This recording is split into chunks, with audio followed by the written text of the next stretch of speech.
My name is Sarah, and I thought I knew what rock bottom felt like until Christmas morning 2023. I was 26 years old, living back home after a brutal breakup, trying to rebuild my life one day at a time. What I didn't expect was for my own mother to orchestrate the most devastating holiday of my entire existence. But here's the thing about being pushed to your absolute limit. Sometimes it's exactly what you need to finally find your voice. If you're watching this from anywhere in the world, drop a comment and let me know where you're tuning in from. Hit that subscribe button if you've ever had to stand up to toxic family members, because this story is about to get intense. Growing up, Christmas was everything in the Patterson household. My mother, Linda, made it her personal mission to create what she called Pinterest perfect holidays. Every ornament had its designated spot on the tree. Every gift had to be wrapped with mathematical precision. Every family photo required 17 retakes until she deemed our smiles authentic enough for her social media posts. But beneath all that manufactured perfection lived a woman who wielded guilt like a weapon and used manipulation as her native language. Don't get me wrong, there were genuine moments of warmth and love scattered throughout my childhood. Mom could be incredibly generous when the mood struck her. She'd surprise me with concert tickets to see my favorite band or drive 3 hours to watch me compete in high school debate tournaments. Those glimpses of the mother I desperately wanted her to be made the darker moments even more confusing. The pattern started early. Mom had this way of making everything about her emotional state. If I got a good grade, it was because of her excellent parenting. If I struggled with something, it was because I wasn't trying hard enough and was embarrassing the family. She had perfected the art of the backhanded compliment. Sarah looks so pretty today, finally doing something with that hair. Or my personal favorite, I'm so proud of Sarah for getting into college, even if it's not the one I would have chosen.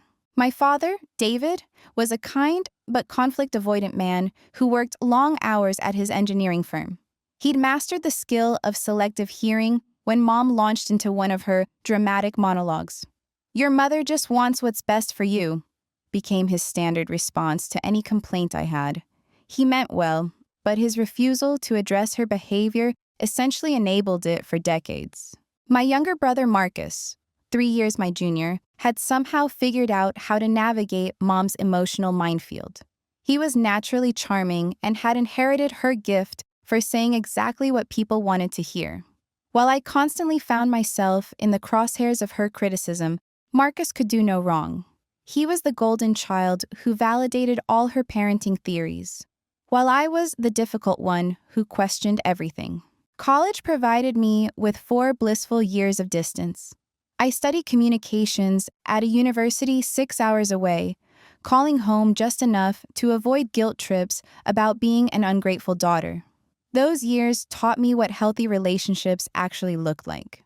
I had friends who supported each other without keeping score. I dated guys who didn't try to control my every decision. I discovered parts of my personality that had been suppressed for years.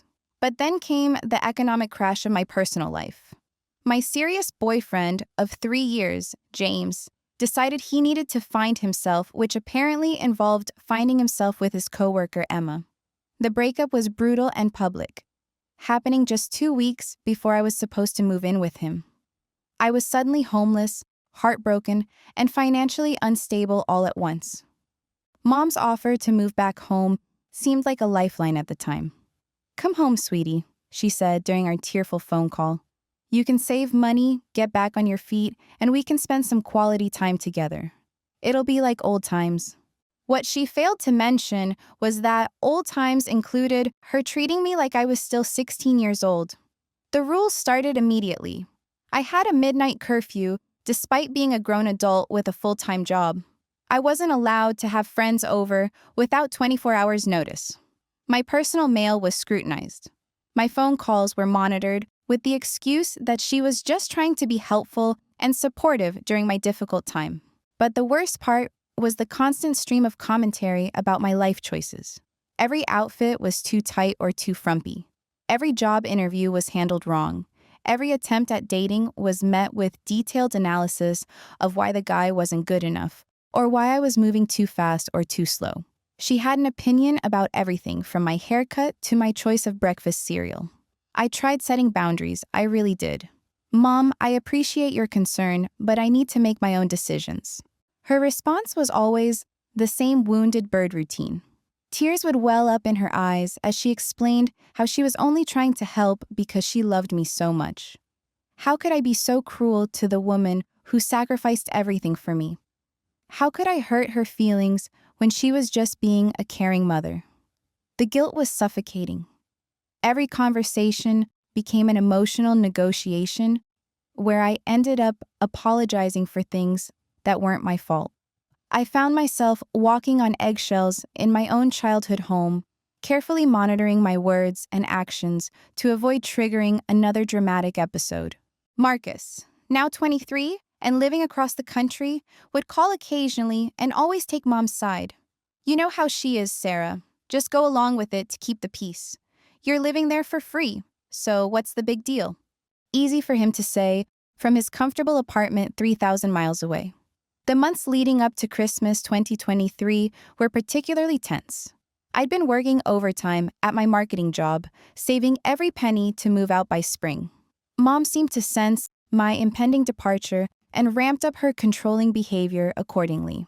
She started accidentally scheduling family activities during my job interviews. She'd invite relatives over at the last minute, then act hurt when I couldn't cancel my existing plans to accommodate her impromptu gatherings. The breaking point should have come in November when she went through my laptop while I was at work, reading my private emails and confronting me about conversations with friends who had apparently been giving me bad advice about moving out. But I swallowed my anger once again, telling myself it was just a few more months until I could escape. What I didn't know was that Mom had been planning something special for Christmas, something she thought would finally teach me the lesson I apparently needed to learn about respecting my elders and appreciating family, something that would show me exactly where I stood in her carefully constructed hierarchy of love and approval. She spent weeks dropping hints about the big surprise she had planned for Christmas morning, how this would be a holiday I'd never forget, how she'd put so much thought into making this Christmas extra special for our family. I assumed she was talking about some elaborate gift or maybe a surprise visit from distant relatives. Looking back, I should have recognized the warning signs. The secretive phone calls that stopped abruptly when I entered the room. The way she'd smile, that particular smile she got when she was plotting something. The sudden interest in my work schedule and social calendar. But I was so focused on my exit strategy, so determined to make it through the holidays without a major confrontation, that I missed all the red flags. Christmas Eve arrived with the usual chaos of last-minute preparations. Mom fluttered around the house like a director staging her masterpiece, adjusting decorations and rearranging gift arrangements with manic precision. Dad retreated to his workshop in the garage, claiming he needed to fix something that definitely didn't need fixing. I helped where I could, while mentally counting down the hours until I could escape to my room. The anticipation in the air felt different that year. More electric, more dangerous. Like standing in an open field during a thunderstorm, knowing lightning was about to strike, but not knowing exactly when or where. I fell asleep that Christmas Eve with no idea that in just a few hours, my mother would deliver a blow so calculated, so deliberately cruel, that it would shatter something inside me that I didn't even know could break. The alarm on my phone buzzed at 7 a.m., just like every Christmas morning since I was old enough to set my own wake-up time.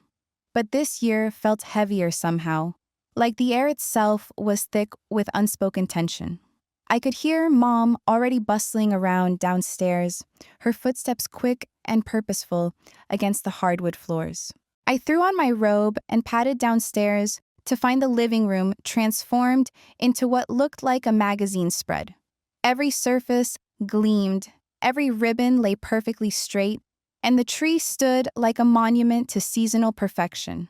Mom stood in the center of it all, fully dressed and made up at 7 in the morning, holding her phone at the perfect angle for what would undoubtedly become her annual Christmas morning social media blitz. "There's my sleepyhead," she chirped, lowering her phone just long enough to air kiss my cheek. "I've been up since 5 making sure everything was perfect for our special day. I hope you're ready for some surprises." Dad emerged from the kitchen carrying 2 cups of coffee, still in his pajamas and looking like he'd rather be anywhere else. "Morning, kiddo," he mumbled, handing me one of the cups. His eyes held that familiar look of resignation that I'd learned to recognize over the years. "Where's Marcus?" I asked, settling into what used to be my designated spot on the couch. "Oh, didn't I tell you?" Mom's voice carried that sing-song quality she used when delivering news she knew would upset me. "Marcus couldn't make it home this year. Some work emergency with his new promotion. You know how important his career is right now." The first sting of disappointment hit me square in the chest. Marcus and I might not have been close anymore, but Christmas had always been our thing. Even during our teenage years when we could barely stand each other, we'd maintained this unspoken truce on Christmas morning. His absence felt like losing an ally in enemy territory. "But don't worry," Mom continued, her smile growing wider. "We have plenty of other family joining us today. In fact, they should be arriving any minute now." As if summoned by her words, the doorbell chimed. Mom practically skipped to the front door, throwing it open with theatrical enthusiasm. "They're here! Our Christmas guests have arrived." The voices that filled our entryway made my blood run cold. Aunt Patricia's nasal laugh, Uncle Robert's booming greeting, and underneath it all, a voice I hadn't heard in over a year. A voice that belonged to the last person on earth I wanted to see on Christmas morning. "Sarah!" James's voice cut through the holiday chaos like a knife through wrapping paper.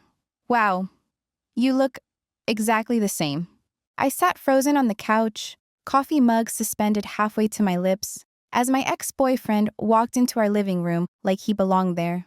Behind him trailed Emma, the co-worker he'd left me for, her arm linked possessively through his as she surveyed our Christmas setup with barely concealed judgment. "Surprise!" Mom announced, clapping her hands together like she'd just revealed the world's greatest magic trick. "I thought it would be wonderful to have James and Emma join our family celebration. After all, they're practically family too, aren't they?" The room spun slightly as the full magnitude of what was happening crashed over me. This wasn't some accidental encounter or unfortunate coincidence. This was planned, orchestrated. Mom had deliberately invited my ex-boyfriend and the woman he'd cheated on me with to our family Christmas. "Linda, this is so generous of you," Emma gushed, stepping forward to embrace my mother like they were old friends. "James has told me so much about your family traditions. We're just honored to be included." I watched in horrified fascination as Mom beamed under Emma's praise, soaking up the validation like a sponge. Well, when James called to ask about Sarah, I just couldn't bear the thought of you two spending Christmas alone in that tiny apartment. Family is family, regardless of circumstances. James called to ask about me? When? And why hadn't anyone thought to mention this little detail during the planning stages of this disaster? "Sarah," James said, finally acknowledging my presence directly. "I hope this isn't too weird. Your mom insisted we come, and Emma was curious about meeting your family. No hard feelings, right?" The audacity of the question left me speechless. No hard feelings about inviting the man who destroyed my life and his new girlfriend to Christmas dinner? No hard feelings about ambushing me with the two people who represented my most spectacular failure at love and trust? Aunt Patricia chose that moment to swoop in with one of her signature inappropriate comments. "Sarah, honey, you look so thin. Are you eating enough? I know breakups can be hard on the appetite, but you need to keep your strength up for the dating scene. Speaking of which, James, Emma, you two look absolutely radiant together, just glowing with happiness." Uncle Robert nodded his approval. "Nothing like young love to brighten up a Christmas morning. You kids remind me of Linda and David when they first got together. That same spark, you know?" I caught Dad's eye across the room, hoping for some sign that he understood how completely insane this situation was. But he just shrugged apologetically.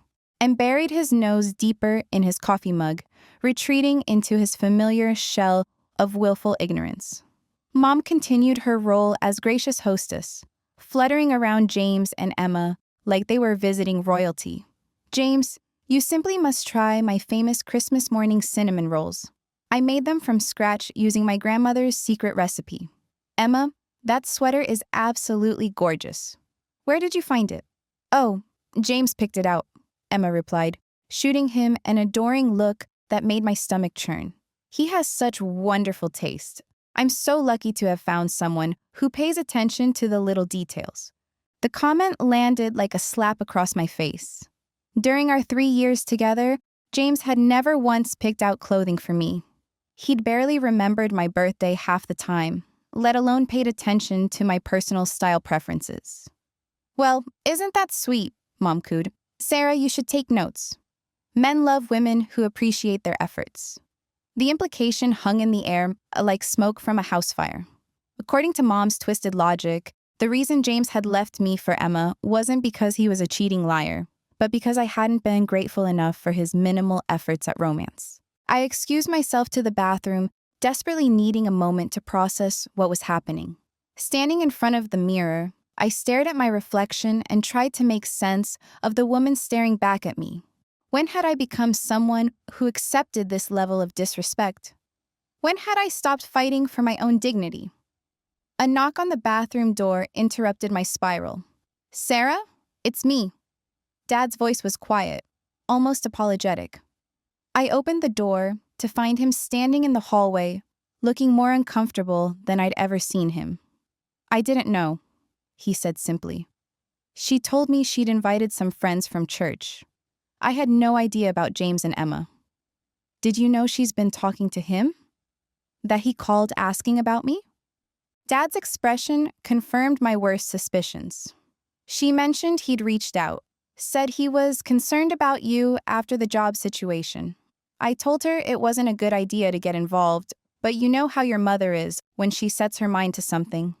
"So you knew she was planning this?" "Not this exactly. I thought maybe she'd invited him to dinner sometime when you weren't home.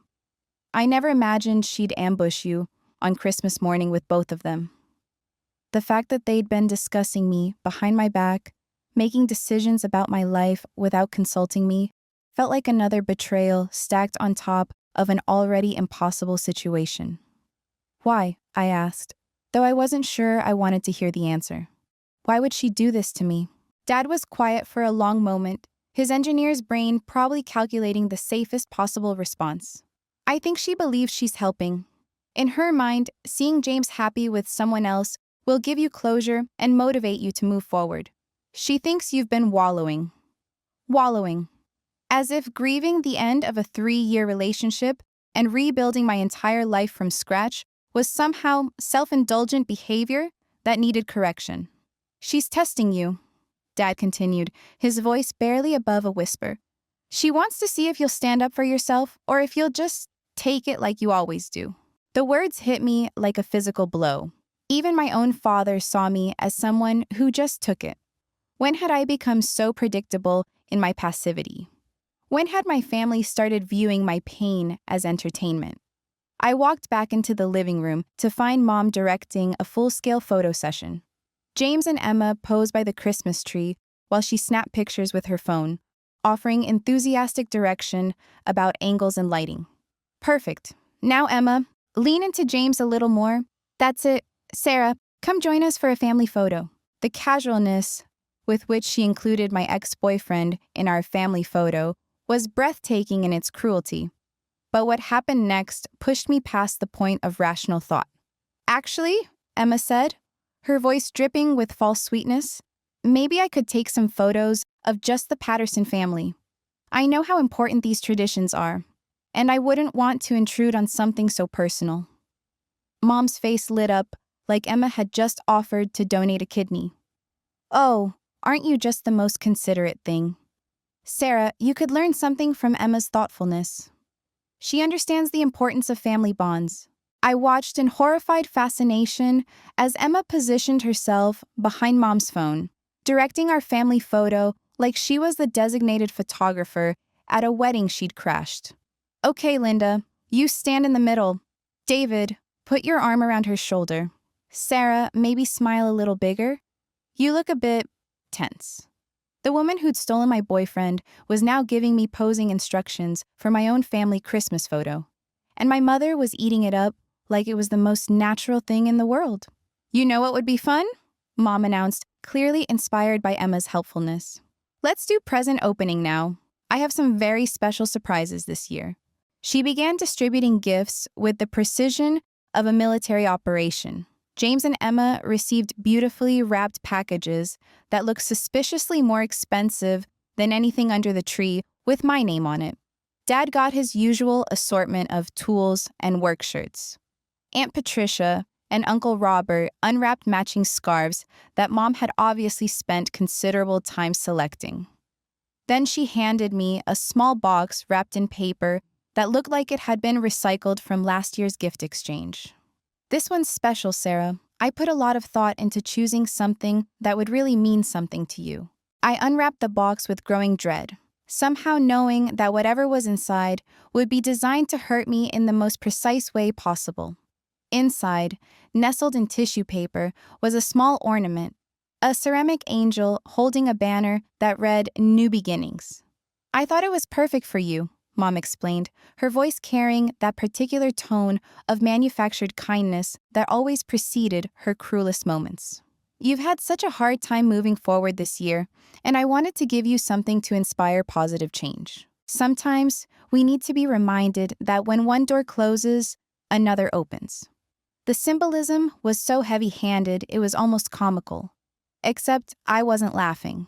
I was drowning in the realization that my own mother had weaponized Christmas morning to deliver a message about letting go and moving on, all while my ex-boyfriend and his new girlfriend watched from the front row.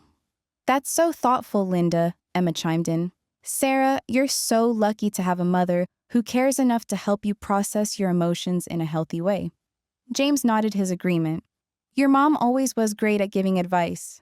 I remember how she helped me work through some tough decisions.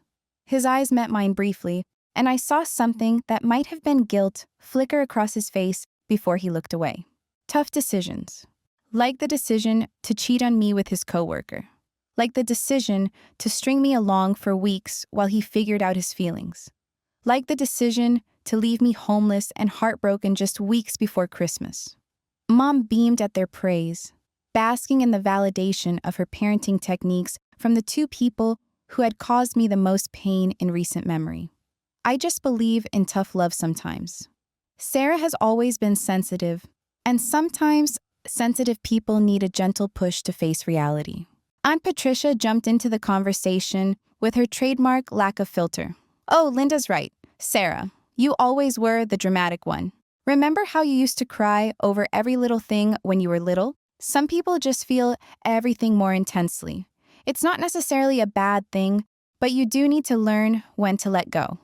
Uncle Robert nodded sagely. My therapist says that clinging to past relationships is a sign of low self-esteem. Maybe you should consider talking to someone professional about why you're having such trouble moving on. The room erupted in a chorus of agreement.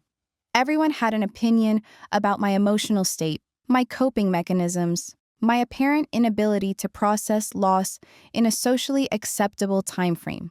They discussed me like I wasn't sitting right there, like I was a case study in a psychology textbook rather than a human being in pain. You know what Sarah needs?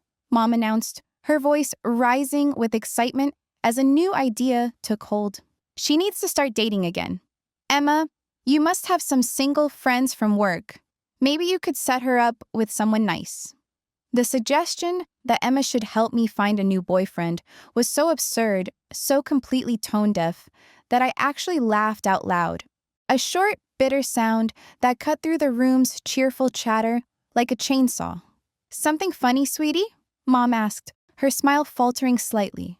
I looked around the room at all these faces. These people who claimed to love me while systematically dismantling my dignity. Dad hiding behind his coffee mug. Aunt Patricia and Uncle Robert nodding along with whatever narrative served their need for drama. James and Emma exchanging glances that suggested they were already planning their escape from this bizarre family theater. And Mom, my mother, standing in the center of her perfectly decorated living room, surrounded by her carefully orchestrated Christmas morning ambush, waiting for me to play my assigned role as the grateful daughter who needed correction. Actually, I said, my voice surprisingly steady, I do think something's funny. I think it's hilarious that you all seem to think this is normal. That ambushing someone on Christmas morning with their ex-boyfriend and his new girlfriend constitutes family bonding time. The room went completely silent. Even the Christmas music seemed to pause, as if the universe itself was holding its breath. Mom's expression shifted from confusion to warning. Sarah, I think you're misunderstanding the situation. We're all just trying to help you move forward in a healthy way. Healthy? I stood up, feeling something inside me crack open like an egg. You think this is healthy? You invited the man who cheated on me and the woman he cheated with to our family Christmas. You're having them take our family photos. You gave me a passive-aggressive ornament about new beginnings while they sit here watching like it's dinner theater. Now, Sarah, Dad interjected weakly, let's not make a scene. Let's not make a scene? I turned to face him directly. Dad, when exactly would be the appropriate time to make a scene? When would it be okay for me to express that this is completely unacceptable? James cleared his throat uncomfortably. Maybe we should go. This seems like a family discussion. No, I said firmly. You don't get to leave now. You wanted to be included in our family Christmas? Then you get to witness what you've helped create. I turned back to Mom, feeling years of suppressed anger finally finding its voice. You want to know what I think is really funny? I think it's hilarious that you spent weeks planning this elaborate psychological experiment disguised as Christmas morning. You coordinated schedules, made phone calls, probably rehearsed your lines about tough love and new beginnings. Mom's face was turning that particular shade of red she got when her carefully constructed narratives started falling apart. Sarah Elizabeth Patterson, you're being completely irrational. I was trying to do something nice for everyone involved. Something nice? The laugh that escaped me was sharp enough to cut glass. Mom, you turned Christmas morning into a masterclass in emotional manipulation. You invited my ex-boyfriend without telling me. You're letting his new girlfriend direct our family photos. You gave me a condescending ornament while they watched me get lectured about my inability to move on properly.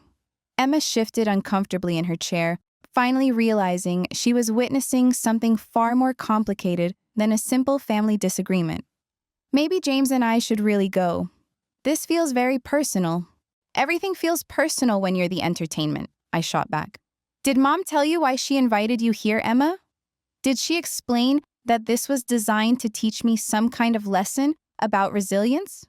Or did you just think it would be fun to spend Christmas morning watching your boyfriend's ex-girlfriend get emotionally ambushed by her own family? James stood up abruptly. Okay, this is getting way too intense. Sarah, I'm sorry if our being here upset you, but your mom said you were doing fine and that it wouldn't be a problem. Of course she did, because Mom knows exactly how I'm doing. She monitors my phone calls, reads my mail, critiques my dating life, Ryan's to ensure maximum, and apparently coordinates with my ex-boy's psychological impact during major holidays. Sarah! Mom's voice cracked like a whip. That is enough. You are embarrassing this family in front of our guests. James and Emma graciously accepted my invitation to join our celebration, and this is how you repay their kindness? The word kindness hung in the air like a toxic cloud. I stared at my mother, really seeing her for the first time in years. Not the devoted parent she claimed to be, not the misunderstood woman who just wanted what was best for everyone. I saw someone who had weaponized love, who had turned emotional intimacy into a tool for control. Their kindness? I repeated slowly. Mom, they're not here out of kindness. They're here because you orchestrated this whole thing to prove some twisted point about my character defects. You're using my pain as a teaching moment. Aunt Patricia chose that moment to insert herself back into the conversation with her signature lack of awareness. Honestly, Sarah, you're acting like a child. Your mother went to all this trouble to include everyone, and you're throwing a tantrum because things didn't go exactly how you wanted them to. Something inside me snapped completely. The last thread holding together my carefully maintained facade of family loyalty finally broke under the weight of decades of accumulated resentment. A tantrum? I turned to face my aunt directly. Patricia, when was the last time you did something genuinely difficult?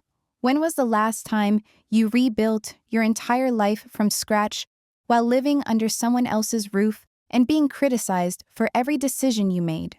When was the last time someone you trusted betrayed you this completely, and then invited an audience to watch your reaction? Uncle Robert tried to play peacemaker. Now, girls, let's not say things we can't take back. It's Christmas morning. Family is supposed to come together, not tear each other apart. Family is supposed to come together, I agreed. But this isn't family coming together. This is family ganging up on the person who's been designated as the problem. This is everyone deciding that my feelings don't matter as much as maintaining the illusion that everything's fine. Dad finally found his voice, though it was barely above a whisper. Sarah, maybe we could talk about this privately later, after everyone goes home. No, Dad, we're not talking about this privately later. We're talking about it right now, in front of everyone, because that's apparently how this family handles personal business. Mom decided to make my private pain into public theater, so let's all enjoy the show. I walked out of that house that Christmas morning and never looked back. Within a month, I had my own apartment. Within 6 months, I had started therapy to untangle decades of manipulation disguised as love. And you know what I learned? Sometimes, the people who claim to love you the most are the ones willing to hurt you the deepest to maintain their own sense of control. That Christmas broke me, yes. But it also freed me. It showed me exactly who I was dealing with and gave me permission to finally put myself first. If you're dealing with toxic family members who disguise cruelty as concern, remember this. You don't owe anyone access to your peace, not even the people who gave you life. Your boundaries matter. Your feelings are valid. And sometimes, the most loving thing you can do for yourself is walk away from people who refuse to respect your humanity. That ornament about new beginnings? Turns out, Mom was right about one thing. I did need a fresh start. I just needed it from her.